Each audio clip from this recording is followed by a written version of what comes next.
ষড়ঋতুর দেশে হেমন্ত মানে শীতের আগমনী বার্তা। ঘাসের ঝরা পাতা, শিশির ভেজা ঘাস কিংবা ঘন কুয়াশা চাদরে ঢাকা প্রকৃতি, সব মিলিয়ে শীতের পরশ একটু একটু করে লাগতে থাকে গায়ে। আর এক সময় তার রূপ নেয় ক্ষণক্ষণে ঠান্ডায়, তখন একটু উষ্ণতা ভরিয়ে তোলে মন। এই তো শীতকাল, কুয়াশার ফাঁকা গলে আর মোড়া কাটিয়ে পূর্ব আকাশের সূর্য উকি, কিংবা সবুজ ঘাসের বুকে চিকচিক শিশির ফোঁটা, এই তো শীত। ষড়ঋতুর দেশে হেমন্ত মানেই প্রকৃতিতে শীতের আগমনী বার্তা। পালা বদলের দোলায় গা ভাসায় গাছপালাও। উত্তরের বাতাসে পাতা ঝরার মুড়মুড় শব্দে মেতে উঠে সবাই।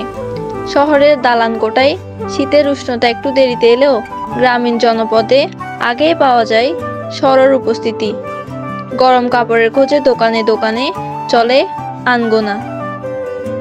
বিত্তবানদের কাছে শীত উপভোগের হলেও খেটে খাওয়া মানুষের কাছে শীত বেশ অস্বস্তির। এই সময় আবার বেড়ে যায় রোগের প্রাদুর্ভাব। ঘন কুয়াশার চাদরে ঢেকে যাওয়ার বিপজ্জনক হয়ে ওঠে সড়কপথ।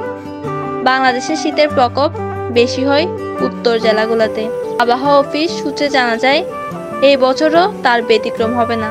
সবকিছুর মাঝে শীত অনাবিল আনন্দে আর উপভোগের হয়ে ওঠে সবসময়।